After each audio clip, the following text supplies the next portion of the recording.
सन्माननीय सदस्य देवराव बोगळे.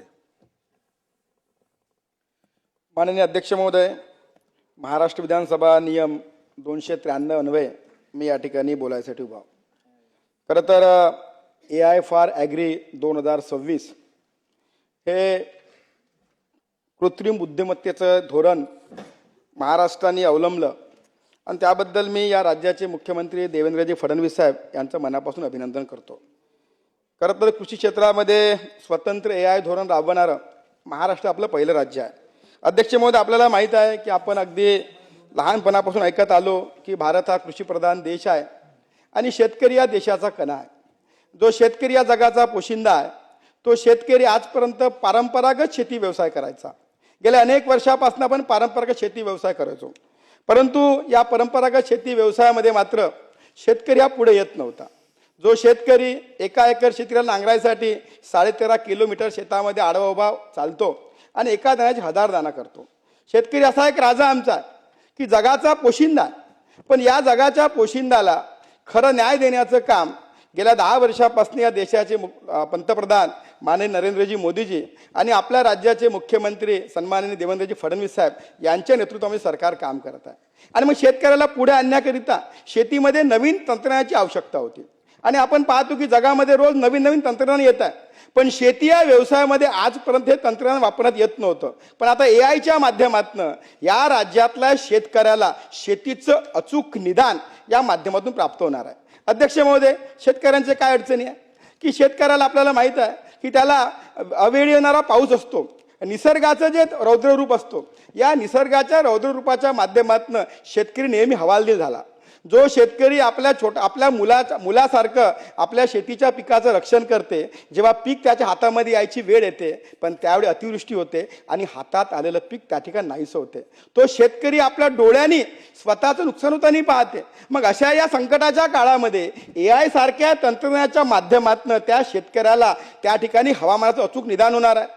जमिनीची सुपीकता कशी आहे, तुमच्या मातीची पत काय आहे, कोणतं बियाणं वापरलं पाहिजे, कोणतं बियाण्याची उगवण क्षमता आहे, त्या ठिकाणी निसर्गाचं किंवा हवामानाचा काय अंदाज आहे, पाऊस कधी येईल, बाजारपेठामध्ये कशाची मागणी आहे. शेवटी आम्ही बाजारपेठाच्या मागणीप्रमाणे जर शेतीमध्ये उत्पन्न घेतलं तर शेतीला दिवस चांगले येतील. बरेचदा असं होतं की मार्केटची मागणी वेगळी राहते, शेतकरी दुसरं पीक घेतो. मग अशा या संकटाच्या काळामध्ये AI सारख्या तंत्रज्ञानाच्या माध्यमातून या महाराष्ट्राच्या शेतकऱ्याला न्याय देण्याचं काम सरकारच्या माध्यमातून होत आहे. अध्यक्ष महोदय, आपल्या सरकारने गेल्या 10 वर्षामध्ये या राज्यातले अनेक जे सिंचनाचे रखडलेले प्रकल्प होते ते प्रकल्प पूर्ण करण्याचं काम केलं. अध्यक्ष महोदय, आमच्या विदर्भामध्ये गोशीखुर्द नावाचा मोठा प्रकल्प आहे. 1982 मध्ये त्या प्रकल्पाचं भूमिपूजन झालं होतं, पण दुर्दैवाने तो प्रकल्प पूर्ण होऊ शकला नाही. पण जेव्हा माननीय देवेंद्रजीच्या नेतृत्वाचं सरकार या राज्यामध्ये आलं तेव्हा तो प्रकल्प आपण पूर्ण केला आणि आता मात्र आमच्या विदर्भाच्या भागामध्ये सुगीचे दिवस आले. एवढंच नव्हे तर नदीजोड प्रकल्पाबद्दल आपण अनेकदा ऐकत होतो, पण या AIच्या माध्यमातून सुद्धा आता नदीजोड प्रकल्पाला सुद्धा त्या ठिकाणी गती मिळणार आहे. त्या ठिकाणी वैनगंगा नळगंगा प्रकल्पाच्या माध्यमातून विदर्भासोबत मराठवाड्यात शेतकऱ्यांना त्या ठिकाणी सिंचनाचा लाभ मिळणार आहे आणि हे सरकार AIच्या माध्यमातून निश्चितच सरकार पुढे चाललं. यासोबतच सरकारने अनेक योजना आणल्या, पोखरासारखी योजना आणली आहे की ज्या योजनेच्या नानाजी देशमुख कृषी संजीवनी योजना या योजनेच्या माध्यमातून आपण काम करतो. बळीराजा पांदन रस्ता असेल की शेतकऱ्यांना शेतात जायला पांदन रस्ता नव्हता, शेतात आलेलं पीक तो बाजारपेठेत नेऊ शकत नव्हता, पण मुख्यमंत्री बळीराजा पांदन रस्त्याच्या माध्यमातून आमच्या शेतकऱ्याला न्याय मिळणार आहे. यासोबतच अध्यक्ष महोदय, AIचं धोरण शेतकऱ्यांच्या हिताचं धोरण आहे, पण यासोबतच शेतकऱ्यांच्या काही अपेक्षा आहे, त्या अपेक्षा सुद्धा मी आपल्या माध्यमातून या ठिकाणी सांगू इच्छितो. अध्यक्ष महोदय, आजच मंत्री महोदयांनी या ठिकाणी जी कापूस खरेदी आहे त्या कापूस खरेदीला 15 मार्चमध्ये मुदत वाढवून दिली. पण अध्यक्ष महोदय, या सोबतच असे अनेक शेतकरी आहे की ज्यांना कापूस विक्रीची नोंदणी करायची होती, ती नोंदणीची आखरी तारीख 15 जानेवारी होती.